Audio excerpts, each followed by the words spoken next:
पढ़ लिया करें, एक रुकू ही पढ़ लिया करें, जरूर पढ़ें।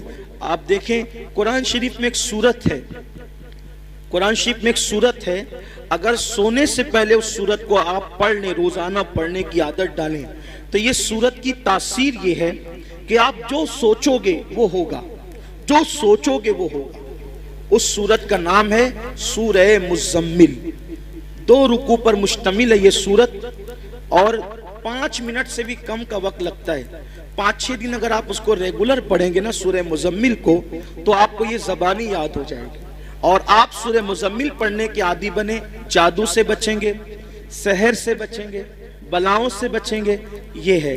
फिर भुखमरी से बचना है, फाका कशी और गुर्बत से, यानी मालदार बनना है। सोते टाइम सूरह वाक़िया की तिलावत कर। सूरह वाक़िया मालदार बनाने वाली सूरत है। एक मर्तबा हजरत सैयदना अब्दुल्ला इब्ने मसऊद रदी अल्लाह ताला, आपके विसाल का वक्त करीब था।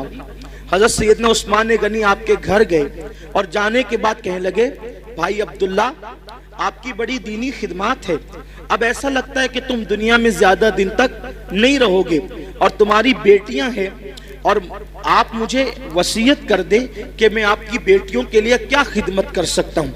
हज़रत अब्दुल्ला इब्ने मसूद उठकर बैठ गए, कहने लगे, उस्मान मेरे भाई, याद रखो मेरी बेटियां कभी भूखी नहीं रहेगी, मेरी बेटियां कभी फाके से नहीं रहेगी, मेरी बेटियों को कभी माल की तंगी नहीं होगी, आप पैसों की बात ना करें।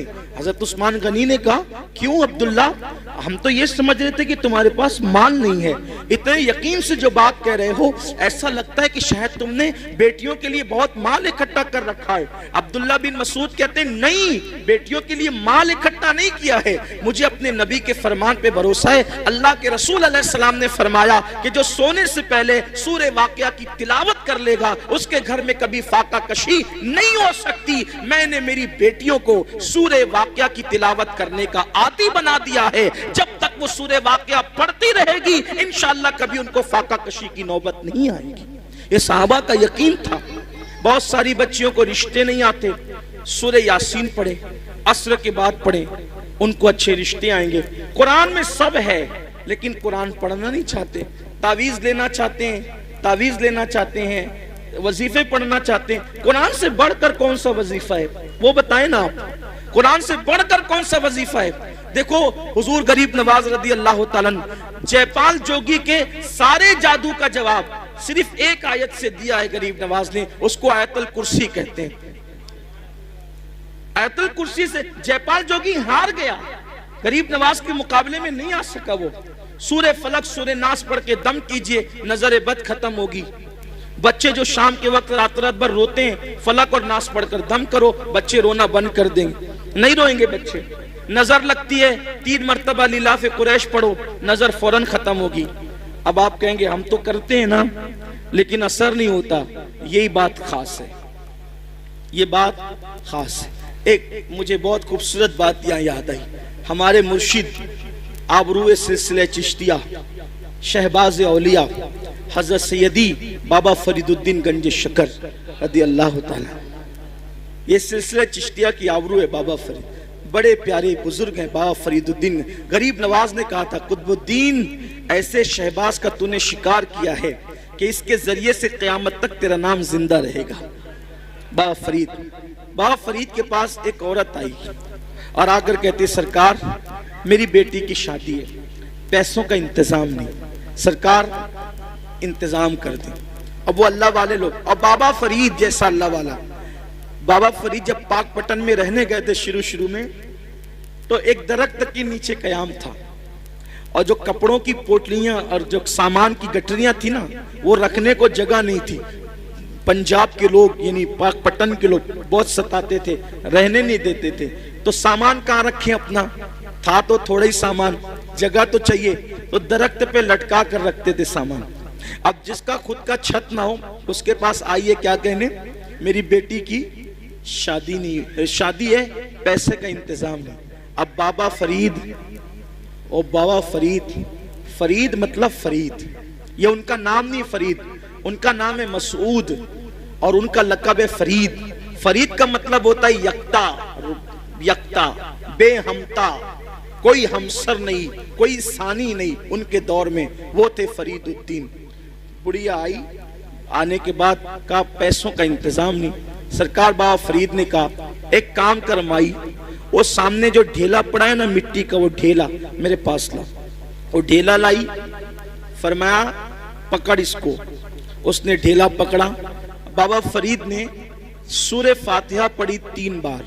कितनी बार? कौन सी सूरत? सूरह फातिहा का मतलब जोर से बोलिए, अल्हम्दुलिल्लाही। सबको याद है ना? सूरह फातिहा 3 बार पढ़ी, दम किया, फरमाया इसको ढांक ले और घर जाके खोलना। ढांक लिया, घर जाकर खोला तो वो सोना बन गई। मिट्टी क्या बन गई? सोना बन। अब वो शादी भूल गई। इंसान तो लालची होता है। बाबा साहब ने कितना आसान तरीका बताया मिट्टी को सोना बनाने का। उसने शादी भूल गई, बोला यार एक ढेले पे अगर पढ़ा नहीं है सूरह फातिहा तो फिर एक ढेले पे क्या पढ़ना। वो ढेले ही जमा करती रही मिट्टी के, पूरा घर भर दिया ढेले से। और जब रात हुई तो फातिहा पे फातिहा, फातिहा पे फातिहा, फातिहा पे फातिहा पढ़ती रही, फूकती रही, पढ़ती। रात से सुबह हो गई, वो मिट्टी के मिट्टी रही। उसने कहा बाबा साहब ने तो मेरे सामने यही पढ़ा था, इसके सिवा कुछ नहीं पढ़ा था, अब सोना बना दिया। और मैं रात भर पढ़ी, गुस्से में सुबह आई, कहा सरकार क्या बात है ये? फरमाया माई क्या हुआ, तेरा मसला तो हल हो गया, नाराज क्यों है? कहा कि आपने सूरह फातिहा पढ़ा तो मिट्टी सोना बन गई। मैं पूरी रात, आपने सिर्फ 3 बार पढ़ा था, मैं पूरी रात पढ़ पढ़ के फूकती रही, वो मिट्टी के मिट्टी रही। और सही बताना आपने फातिहा के सिवा कुछ पढ़ा था? कहा नहीं, फातिहा पढ़ा था, कुछ नहीं पढ़ा था। तो कहा कि आप पढ़ते तो सोना, हम पढ़ते तो मिट्टी। बाबा साहब ने मुस्कुरा के कहा ओ माई, फरीद जैसी जबान तो ला, फरीद जैसी जबान तो ला। किसी को टाइफाइड होता है, टाइफाइड का मर्ज, चाय पीता है तो कैसी लगती है? कड़वी। कैसी लगती है? बोलो चाय कड़वी है कि जबान कड़वी है? हैं? क्या कड़वी? आदमी कहता है चाय कड़वी है, आदमी क्या कहता है? चाय कड़वी नहीं है। अगर चाय कड़वी होती तो सबको कड़वी लगती।